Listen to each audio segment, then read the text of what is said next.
Iniulat naman po ngayon ng Bureau of Fire Protection na bumaba ang insidente ng sunog sa pagsalubong sa bagong taon. Ayon po sa Bureau of Fire Protection NCR, masasabing tagumpay ang pagpapaigting ng ahensya sa kanilang Oplan paalala. Narito po ang report ni Julius Disamburon. Simula nitong buwan ng Disyembre hanggang nitong nakalipas na pagsalubong sa bagong taon, naging mababa kumpara noong nakaraan ang bilang ng naitatalang sunog sa Kamaynilaan. Ayon sa Bureau of Fire Protection NCR, mula sa dating napapaulat na 5 hanggang 6 na insidente ng sunog ay bumaba ito sa 4. Yung pagsapit ng pagsalubong natin sa bagong taon, nagkaroon tayo ng 4 na insidente ng sunog. 3 dito ay residential, isang warehouse. Ibig sabihin, hindi naman lumaki yung mga sunog natin, napatay ito agad.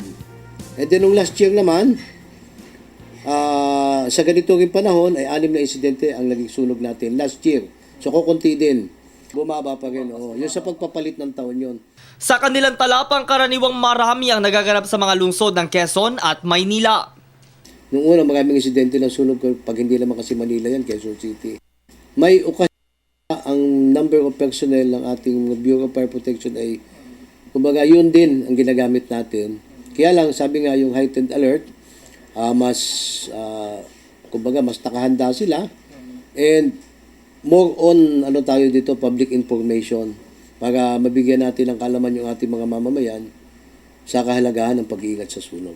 Samantala, nakakuha din ng datos ang aming news team sa pinakahuling tala ng ahensya sa insidente ng sunog nitong 1 ng Enero hanggang nitong alas 8 ng umaga, ikalawang araw ng buwan. Saad dito na 14 na residential, tig 2 sa commercial at structural, habang tig 1 sa storage at business offices ang mga naitatalang sunog.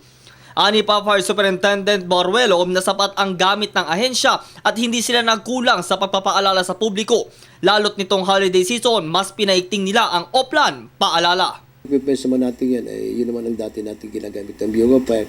At sa katunayan, may mga bago pang ating equipment na nabili ang Bureau of Fire Protection upang nakadagdag din to sa magagamit kayo pagdating ng pagsapit ng bagong taon. Ang sunog po ay hindi lamang dapat pag-ingatan sa araw ng Pasko o bagong taon, kundi sa buong taon. Gawin po natin ang bawat araw ng bawat taon na araw ng pag-iingat sa sunog.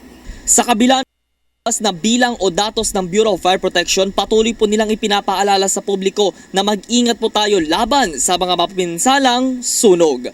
Para sa Telebisyon ng Bayan, ako si Julius Disamburon.